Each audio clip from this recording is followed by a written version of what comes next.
ಒಂದು ಕಡೆ ಕಷ್ಟಪಟ್ಟು ಬೆಳೆದ ಬೆಳೆಯನ್ನು ಆನೆಗಳು ತುಳಿದು ನಾಶಪಡಿಸುತ್ತಿದ್ದರೆ, ಮತ್ತೊಂದು ಕಡೆ ರೈತರು ಸಾಕಿದ ಜಾನುವಾರುಗಳನ್ನು ಚಿರತೆಗಳು ಹೊತ್ತೊಯ್ಯುತ್ತಿವೆ ಹಾಗೂ ತಿಂದು ಹಾಕುತ್ತಿವೆ. ಇಷ್ಟೆಲ್ಲರಾದಂಥ ನಡೆಯುತ್ತಿದ್ದರೂ ಬೇಗೂರು ಗ್ರಾಮದ ವ್ಯಾಪ್ತಿಯ ಎಡವಿನಹಳ್ಳಿ ಹಾಗೂ ಓಂಕಾರ ಅರಣ್ಯ ವಲಯ ಅಧಿಕಾರಿಗಳು ಮಾತ್ರ ಕಣ್ಣಿಗೆ ಬಟ್ಟೆ ಕಟ್ಟಿಕೊಂಡಂತೆ ಕುಳಿತಿದ್ದಾರೆ. ಅಧಿಕಾರಿಗಳು ಜಾಣ ಕುರುಡುತನದ ವಿರುದ್ಧ ಕರ್ನಾಟಕ ರಾಜ್ಯ ರೈತ ಸಂಘ ಹಾಗೂ ಹಸಿರು ಸೇನೆಯ ಒಂದು ಸಂಘಟನೆ ತೀವ್ರವಾಗಿ ಆಕ್ರೋಶವನ್ನು ವ್ಯಕ್ತಪಡಿಸಿದ್ದಾರೆ. ಇಂದು ಆನೆ ಹಾಗೂ ಚಿರತೆ ಹಾವಳಿಯಿಂದ ತತ್ತರಿಸಿದ ಎಡವಿನಹಳ್ಳಿ ಗ್ರಾಮದ ರೈತರ ಜಮೀನುಗಳಿಗೆ ರೈತ ಸಂಘದ ಮುಖಂಡರು ಖುದ್ದಾಗಿ ಭೇಟಿ ನೀಡಿ ಪರಿಶೀಲನೆ ನಡೆಸಿದರು. ರೈತರು ರಕ್ತವನ್ನೇ ನೀರು ಮಾಡಿ ಬೆಳೆಸಿದ್ದ ಪೈರನ್ನು ಆನೆಗಳು ಸಂಪೂರ್ಣವಾಗಿ ನಾಶ ಮಾಡಿವೆ.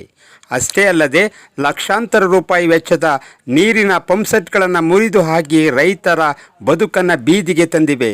ಇತ್ತ ಜಮೀನಿನಲ್ಲಿದ್ದ ಮೇಕೆಯೊಂದನ್ನು ಚಿರತೆ ತಿಂದು ಹಾಕಿ ಇಡೀ ಗ್ರಾಮದಲ್ಲಿ ಭೀತಿಯ ಒಂದು ವಾತಾವರಣ ಸೃಷ್ಟಿಯಾಗಿದೆ.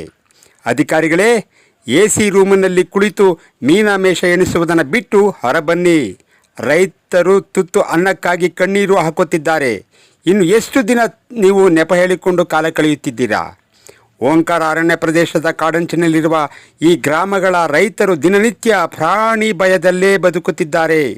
ಇಷ್ಟಾದರೂ ಅರಣ್ಯ ಇಲಾಖೆ ಅಧಿಕಾರಿಗಳು ಬೆಳೆ ನಷ್ಟ ಪರಿಹಾರ ನೀಡಲು ಮೀನಾಮೇಷ ಎಣಿಸುತ್ತಿದ್ದಾರೆ, ಕಾಲಹರಣ ಮಾಡುತ್ತಿದ್ದಾರೆ.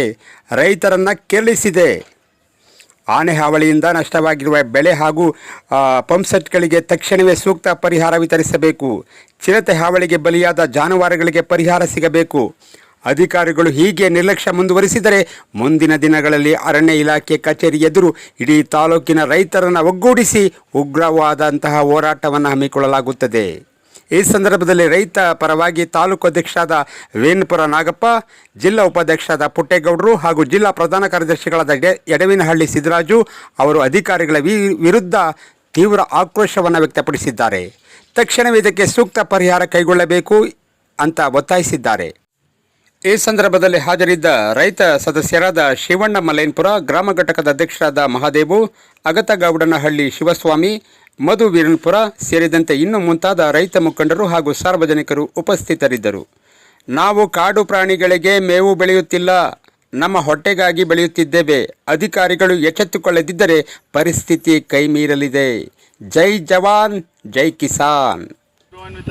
ಸಾರ್ವಜನಿಕ ಬಂಧುಗಳೇ, ಏನು ಗುಂಡ್ಲುಪೇಟೆ ತಾಲೂಕು ಬೇಗೂರು ಹೋಬಳಿ ಎಡವನಹಳ್ಳಿ ಗ್ರಾಮದಲ್ಲಿ ಏನು ತೀವ್ರ ಬರಗಾಲದಿಂದ ನೊಂದಿರ್ತಕ್ಕಂಥ ಒಂದು ರೈತರಿಗೆ ಇನ್ನೊಂದು ಶಾಕ್ ಆಗಿರ್ತಕ್ಕಂಥದ್ದು ಅದು ಏನಪ್ಪ ಅಂತ ಹೇಳಿದ್ರೆ, ಏನು ಈಗ ತಾನೇ ಭೂಮಿಯಲ್ಲಿ ಚಿಗಿರ್ತಕ್ಕಂಥ ಒಂದು ಪೈರು ಒಂದು ಬಾಡಿ ನಿಂತಿರೋಂಥ ಸಂದರ್ಭದಲ್ಲಿ ಕಾಡಿನಿಂದ ಬಂದಂತಹ ಆನೆಗಳು ಮತ್ತು ಉಲ್ಲೇಖರುಗಳು, ಕಾಡು ಪ್ರಾಣಿಗಳು ಸರ್ವನಾಶ ಮಾಡಿರ್ತಕ್ಕಂಥದ್ದು ಅಂತ ಹೇಳಿದ್ರೆ, ಈಗ ಆಲ್ರೆಡಿ ರೈತ ಬರಗಾಲದಿಂದ ಈ ಭಾಗದಲ್ಲೇ ಒಂದು ಮಳೆನೇ ಇಲ್ಲ ಅಂಥ ಪರಿಸ್ಥಿತಿ ನಿರ್ಮಾಣವಾಗಿರ್ತಕ್ಕಂಥದ್ದು. ಅಂಥದ್ರಲ್ಲಿ ಕಾಡು ಪ್ರಾಣಿಗಳಿಗೆ ಹಾವಳಿಯಾದಂತಹ ಒಂದು ಫಸಲಿಗೆ ಪರಿಹಾರವನ್ನು ಕೊಡ್ತಕ್ಕಂಥ ಕೆಲಸಗಳನ್ನು ಅರಣ್ಯ ಇಲಾಖೆ ಮಾಡಿಲ್ಲ ಇನ್ನೂ. ಹಾಗಾಗಿ ಆ ಒಂದು ನಮ್ಮ ರೈತ ಪರ ಹೋರಾಟಗಳು, ರೈತರು ನಮ್ಮನ್ನು ಈ ಒಂದು ಭಾಗಕ್ಕೆ ಕರೆದಂಥ ಸಂದರ್ಭದಲ್ಲಿ ನಾವು ಒಂದು ಸ್ಥಳ ಪರಿಶೀಲನೆ ಮಾಡಿದಾಗ ಇಲ್ಲಿ ತೀವ್ರ ಹಾನಿಯಾಗಿದೆ ಮತ್ತು ಬರಗಾಲದಿಂದ ಕೂಡಿದೆ. ಹಾಗಾಗಿ ಸರ್ಕಾರ ಎಚ್ಚೆತ್ತುಕೊಂಡು ಅರಣ್ಯ ಇಲಾಖೆಗೆ ಸಂಬಂಧಪಟ್ಟಾಗೆ ಪರಿಹಾರವನ್ನು ನೀಡಬೇಕು. ಮತ್ತು ಬರಗಾಲ ಬಂದಿರೋದ್ರಿಂದ ಸರ್ಕಾರ ಇದನ್ನು ತೀವ್ರವಾಗಿ ಒಂದು ಸ್ಥಳ ಪರಿಶೀಲನೆ ಮಾಡಿ ಈ ಒಂದು ರೈತರಿಗೆ ಎಕರೆಗೆ 25,000 ರೂಪಾಯಿ ಪರಿಹಾರ ಮತ್ತು ಅರಣ್ಯ ಇಲಾಖೆಯಿಂದ ಬೆಳೆ ನಷ್ಟವನ್ನು ಕಟ್ಟಿಕೊಡ್ಬೇಕು ಅಂತೇಳಿ ಗುಂಡ್ಲುಪೇಟೆ ತಾಲೂಕು ರೈತ ಸಂಘ ಒತ್ತಾಯಿಸ್ತಾ ಇದೆ.